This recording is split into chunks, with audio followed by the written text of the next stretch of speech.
안녕하세요. 심리 읽어주는 남자 에이준입니다. 오늘 컨텐츠는요, 산후 우울증을 제가 준비했는데요. 그냥 산후 우울증이 아니라 남편이 꼭 알아야 할 산후 우울증에 대해서 준비를 했습니다. 과연 남편은 산후 우울증에 대해서 어느 정도 정보를 알아야 하고 어떻게 대처하고 어떻게 도와줘야 하는지를 이 영상을 보시면 아마 공부가 충분히 되지 않을까 생각합니다. 남편이 알아야 할 산후 우울증이 뭔지, 원인부터 위험 요인, 그리고 진단, 치료를 어떻게 해야 되는지를 지금부터 알아보도록 하겠습니다. 지금 제가 말씀드리는 이 자료는요, 질병관리본부 국가건강정보 포털 사이트의 내용을, 산후 우울증 내용을 참고한 자료이고요. 그 사이트에 들어가시면 보다 풍부한 내용을 보실 수 있으니 제 영상을 보시고 산후 우울증에 관련된 이야기를 더 듣고 싶다라고 하시는 분들은 질병관리본부 국가건강 정보 포털 사이트를 방문해 주시면 감사하겠습니다. 그러면 일단 이 산후 우울증이 어떠한 것들인지 정보를 먼저 알아야 되잖아요. 산후 우울증은요, 출산 후에 85%에 달하는 여성이 일시적으로 우울감을 경험하게 되는 것을 이야기합니다. 방금 말씀드린 것처럼 우울감이라고 이야기를 해드렸어요. 대부분은 일상적인 생활에 장애를 초래할 정도로 심각하진 않고요. 이런 경우를 그냥 산후 우울감이라고 하는데, 대개 아이를 낳고 분만 후에 2일에서 4일 이내로 시작됩니다. 그 우울감이 3일에서 5일째에 가장 심하게 우울감이 나타나고요.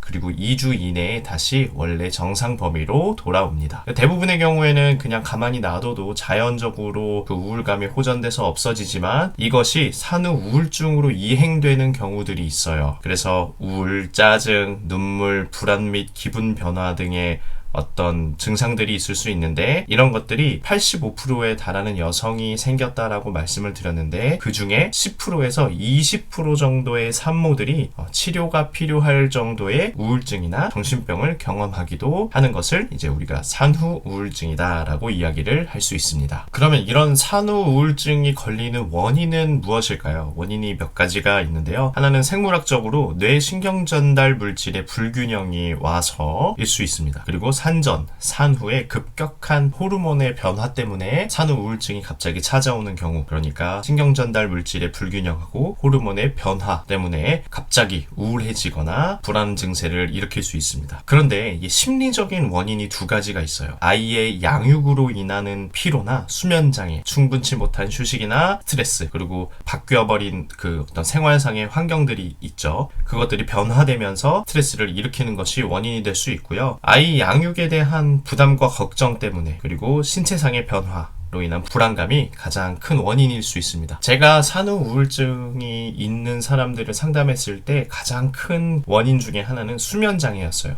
아이를 키워야 하는 입장에서, 그러니까 아이를 어디다가 데려다 놓을 순 없고 아이를 키워야 하는 거는 본인의 책임감으로 작용하죠. 우리가 어디가 시끄럽고 새벽에 그러면 창문을 닫거나 아니면 방음을 조금 해서 시끄러운 공간을 차단시키면 잠을 잘 잘 수 있는데, 아이는 내가 책임져야 할 대상이라고 생각을 하기 때문에 부담감도 작용하지만, 제일 큰 이유는 잠을 못 잔다는 이유를 굉장히 많이 들었었습니다. 그래서 수면장애가 이 산후 우울증을 야기시키는 가장 큰 원인이 아닐까, 이렇게 생각을 해보고요. 남편분들도 육아를 같이 이렇게 도와주면서 수면장애 같이 옵니다. 같이 잠을 못 자고 아이 때문에 새벽에 깨는데요. 그럴수록 서로 더 아이를 케어하고 잠을 조금이라도 더 잘 수 있게 노력을 해주는 것이 이 수면장애를 조금 낮추는 효과를 낼 수 있을 거라고 생각합니다. 다음으로는 위험 요인을 좀 알아볼 건데요. 과거에 우울증을 겪었거나 심리적 스트레스가 있거나 가족 내에서 정서적으로 이렇게 지지가 부족한 것들이 원인이 될 수 있습니다. 몇 가지 이유를 좀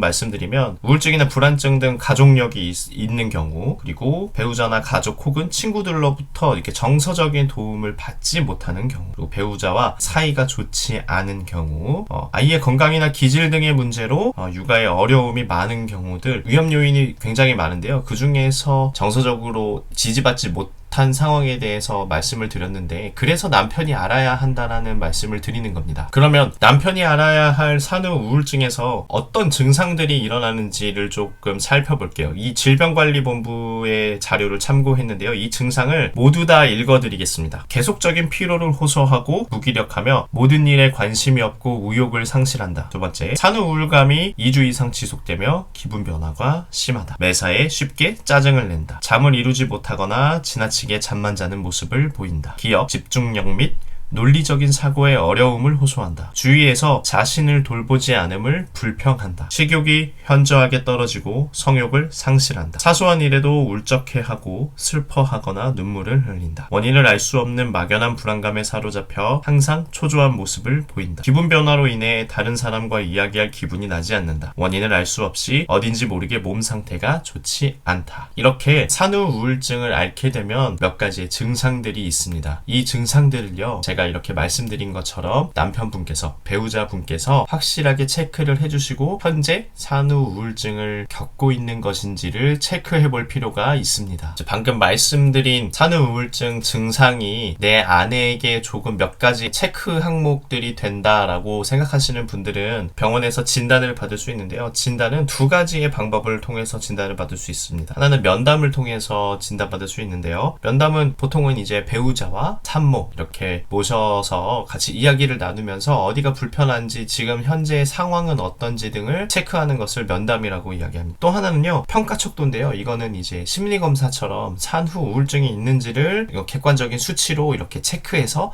산후 우울증이 지금 있는 것 같습니다 라고 평가하는 이 평가척도가 있습니다. 그럼 이제 우리가 치료 방안에 대해서 이야기를 해봐야 되는데요. 치료 방안은 몇 가지를 나눌 수가 있어요. 하나는 저 같은 심리 전문가와 함께 산후 우울증에 대해서 상담을 하는 전문가를 만나서 면담, 상담을 하는 케이스가 있고요. 또 하나는 약물 치료가 있습니다. 그리고 또 하나는 입원해서 치료하는 경우들이 있는데요. 오늘 제가 이야기하고 싶은 부분은 남편이 이러한 부분들을 조금만 도와주면 이런 전문가의 상담 없이, 약물 치료 없이 집에서 충분히 2주 이내에 우울증을 호전시킬 수 있다라는 말씀을 드리는 거예요. 남편이 조금만 노력하면, 둘이 이렇게 노력하면 2주 이내에 우울감을 완전히 이렇게 호전시킬 수 있는데요. 그럼에도 불구하고 제가 본 남편의 언어는 상상을 뛰어넘는 언어들이 있었어요. 가령 예를 들면 산모에게 모진 말을 한다던가 독박 육아를 하게 한다던가 자존감을 낮추는 언어들을 사용해서 산모가 굉장히 힘들게 더 만드는 부정적인 언어들을 쏟아내시는 남편분들이 계셨거든요. 그렇기 때문에 이 남편에 대한 산후 우울증의 교육이 필요한 것이다라고 생각합니다. 그래서 앞에 저희가 증상이나 원인들, 그 치료 방안에 대해서들 다 말씀을 드렸는데 지금이 굉장히 중요해요. 지금 남편이 해줘야 할 대처 방안들이 있습니다. 산후 우울증이 있을 때 대처 방안이 있는데요. 그 첫 번째는 산모 입장에서 공감하고 격려해 주시면 됩니다. 어디가 아프다, 어디가 불편하다라고 이야기를 하면 불편하구나, 어디가 아프구나 하면서 공감해 주셔야 되는데, 그게 왜 아파? 네가 잘못하니까 그러지, 이런 식의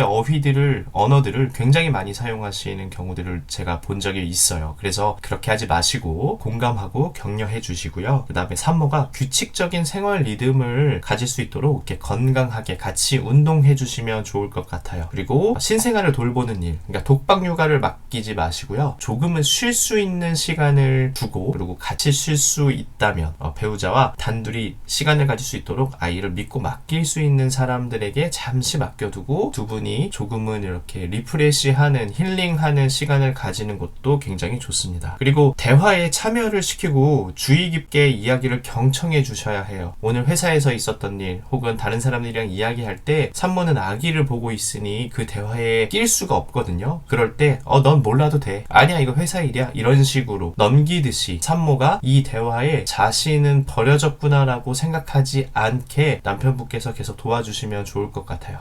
이런 일이 있어가지고 이런 이야기를 하고 있었어, 이런 식으로 표현을 잠시만 해줘도 산모가 굉장히 건강하게 대화할 수 있거든요. 그렇기 때문에 남편분께서는 이러한 산모가 아이를 보고 있을 때 정신이 없을 때라도 그 이야기에 끼고 싶어 하고 경청을 하고 있다면 충분히 지금 어떤 이야기를 나눴는지를 다시 이렇게 재진술하듯이 말씀해 주시면 산모가 굉장히 안정감 있는 대화를 할 수 있을 거라고 생각합니다. 그리고 마지막으로 이제 산모가 부모가 아이가 생겼기 때문에 아이가 생기기 이전의 취미 활동으로 돌아가는 것이 굉장히 힘들거든요. 그럴 때는 그 취미 활동을 조금이라도 할 수 있게 남편이 옆에서 도와주는 것이 필요해요. 지금 말씀드린 이러한 방법들을 조금만 케어를 해줘도 우리가 전문가를 만나지 않고 집에서 2주 이내에 호전을 시킬 수 있습니다. 그래서 산후 우울증으로 넘어가지 않고 우울감에서 그치고 그 다음에 다시 이렇게 일상생활로 넘어오는 환경을 조성할 수 있기 때문에 남편분께서 이러한 대처 방안을 좀 숙지를 해주시고 아이를 낳았을 때 옆에서 산모를 도와주시면 좋겠습니다. 그래서 오늘 영상도 도움이 되셨다면 구독과 좋아요 부탁드립니다. 다음에 더 좋은 영상으로 찾아뵙겠습니다.